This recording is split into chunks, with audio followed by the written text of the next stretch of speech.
तो अब मैं ये समझता हूँ कि मैं कोई प्रेडिक्शन कर दूँ क्या? मरवाना देना मेरी खैर नल हाँ बिस्मिल्लाह। अब सारे मेरे ख्याल सब इंतज़ार में हैं कि कब खान साहब एंड पिंकी स्प्लिट करेंगे।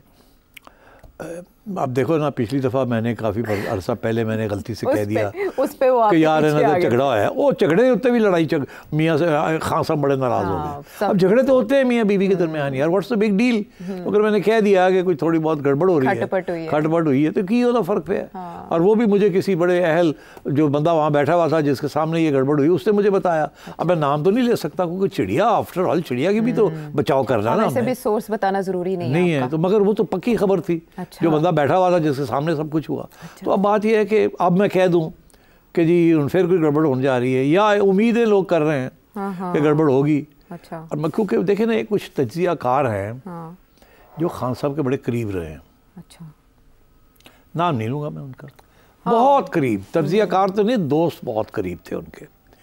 उनकी हर किस्म की एक्टिविटी के अंदर वो कंटेनर पे भी होते थे ना। कंटेनर से नहीं, कंटेनर वाले तो नहीं, ये और वाले हैं।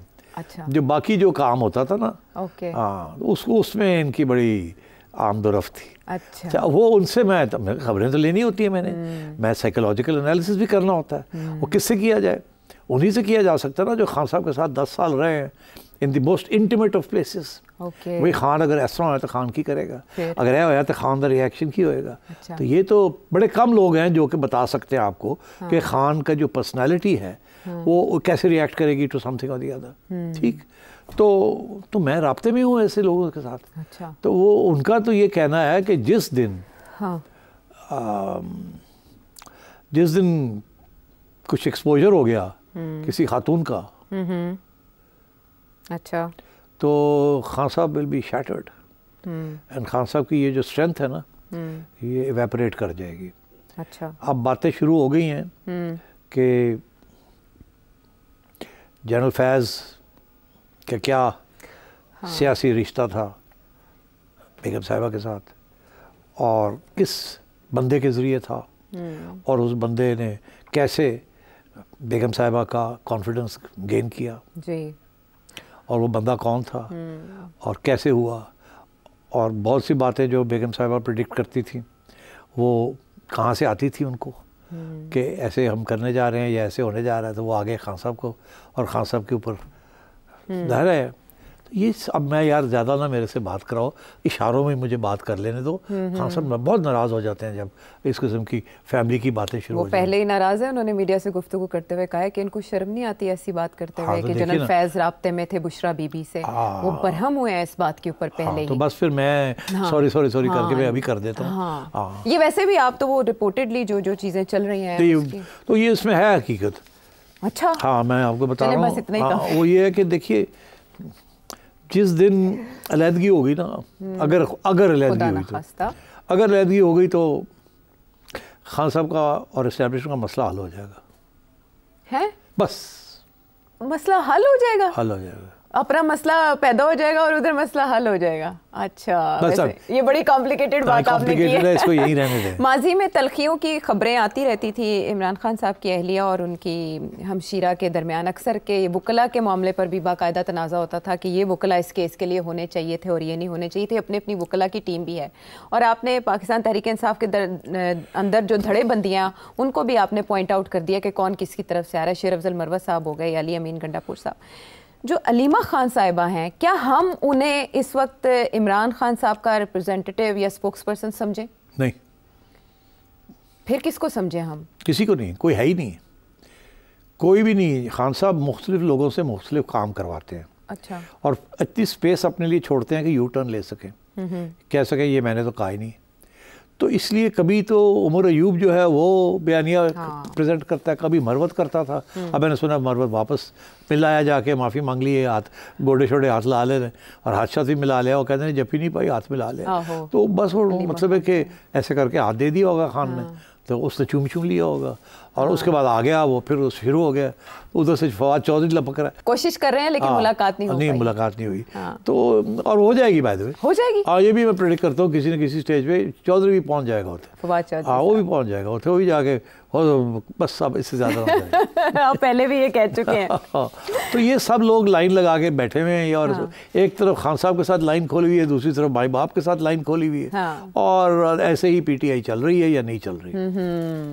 बड़े कम लोग हैं पीटीआई के अंदर जो कि एस्टैब्लिशमेंट के साथ राब्ते में नहीं है, एक दो हैं जो कि अंडरग्राउंड है। अच्छा। बाकी सब जो है दे आर इन राब्तास। अंडरग्राउंड में हमाद अजहर साहब भी आ जाते हैं ना? वो तो अब अभी मेरा ख्याल है वो अब नहीं रहे, अब मेरा ख्याल है राब्ते इस्टेब्लिश हो गए होंगे, जिसकी वजह से उन्होंने सोचा कि मैं तो ज़रा साइड पे हो जाऊँ तो बेहतर ऐदे विच बुलाइएगी। पर एक बात जो फवाद चौधरी साहब भी पहले एक तरीके से पॉइंट आउट कर चुके हैं, और अलीमा खान साहिबा भी ये कह रही हैं कि किसी का इनमें से किसी का इरादा ही नहीं है इमरान खान साहब को रिहा करवाने का। नहीं, ऐसी बात नहीं है। देखिए, आई थिंक अलीमाज बीइंग अनकाइंड, सब यही चाहते हैं कि खान साहब बाहर आएँ और लीड करें पार्टी को। इन लोगों के जो पोलिटिकल करियर्स हैं दे लिंक्ड विद खान। अच्छा। Without Khan there nobody's. तो ये तो नहीं चाहेंगे कि वो खान जेल में ही रहे, ये नहीं चाहेंगे, ये I don't agree with Alima. But उन्हें पर्सनल प्रोजेक्शन का मौका तो मिल जाता है ना, ज़ाती तशहीर तो कर लेते हैं। खान साहब आते थे तो ओवरशैडोड। नहीं, देखें क्या उनको मिलता है, थोड़ी तो पब्लिसिटी मिल जाती है, फिर गाली शुरू हो जाती है इनके खिलाफ। अब गंडापुर को मीडिया ने क्या नहीं कहा। हाँ। इसी तरीके के साथ पीटीआई के अंदर लोग हैं, सीनियर पीपल जो कि जेलें काट के आए हैं, वो कहते हैं गंडापुर मरवा तो सारे जड़े ने बिकू माल है। मुझे बैठा के बताते हैं इसने ये किया, इसने ये किया, इसने ये किया। तो अगर ये उनके अंदर ऐसी बातें चल रही हैं तो फिर आप कैसे ये पार्टी आगे बढ़ेगी?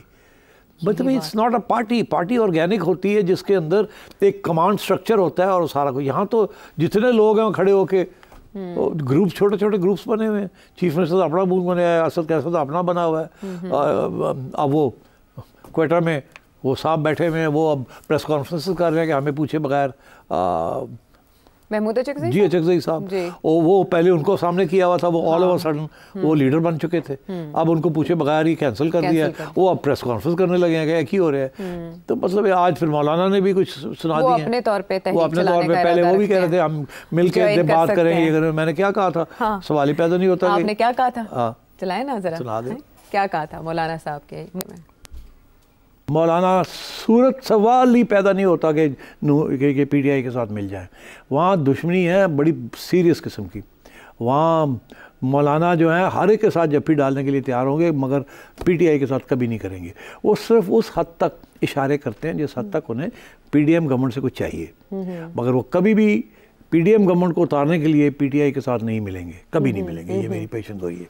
आज उन्होंने क्या ही दिया मेरा ख्याल। हाँ, उन्होंने ये बात कह दी है और उन्होंने कहा इशू टू इशू सियासी जमातों के साथ बात हो सकती है, बट तहरीक नहीं साथ मिलके चलानी। तो फिर मौलाना के टारगेट्स अचीव हो पाएंगे इस तरह से? नहीं, आई एम सॉरी, मौलाना के कोई टारगेट्स नहीं अचीव हो पाएंगे। मौलाना समझते हैं कि उनके साथ हाथ हो गया, और मैं समझता हूँ हाथ हो गया। तो इसलिए दुखी तो वो हैं। उनको नून लीग जो है, नून लीग ने उनका साथ नहीं दिया, अपने आप को बचा लिया। ठीक, मौलाना के लिए कुछ नहीं किया। तो मौलाना तो अपसेट तो है ना, जाहिर है। अब और सवाए नवाज शरीफ के बाकी तो वैसे भी मौलाना बाकी लोगों की तो खास उनको घास नहीं डालते थे। वो मियाँ साहब के साथ तल्लुकात थे। हाँ जी। तो मियाँ साहब ना हाथ हो गया। हाँ जी। तो मौलाना बेचारे ना किया, वो की करो। मतलब ये आगे तहरीक चलाएंगे, टारगेट करेंगे इस हुकूमत को, शहबाज शरीफ साहब को, आसिफ अली जरदारी साहब को, तो प्रेशर बिल्ड कर पाएंगे इस्टेब्लिशमेंट के ऊपर, या इनडिफरेंट रहेगी इस्टेब्लिशमेंट? मौलाना जी, मौलाना इस्टेब्लिशमेंट को भी टारगेट कर रहे हैं। बट मौलाना के साथ अभी तक उन्होंने नहीं भूला जो फैज़ ने किया था। फैज़ ने मौलाना को बाहर निकाला, या बाजवा साहब ने या फैज़ ने, आज़ादी मार्च, और उसके बाद बिल्कुल लेट डाउन कर दिया। वो सिर्फ अपनी इमरान को प्रेशर डालना चाहते थे। मौलाना तैयार हो गया, मौलाना ने सोचा कि वक्त आ गया है और मैं नंबर लगाऊंगा। वो नहीं हुआ ना, तो मौलाना अब doesn't trust the establishment at all. Okay, चलें देखते हैं अब एस्टेब्लिशमेंट मौलाना के कितना नोटिस लेती है। आने वाले दिनों में मौलाना का सियासी मुस्तकबिल भी तय हो सकेगा। एक ब्रेक के बाद आते हैं वापस।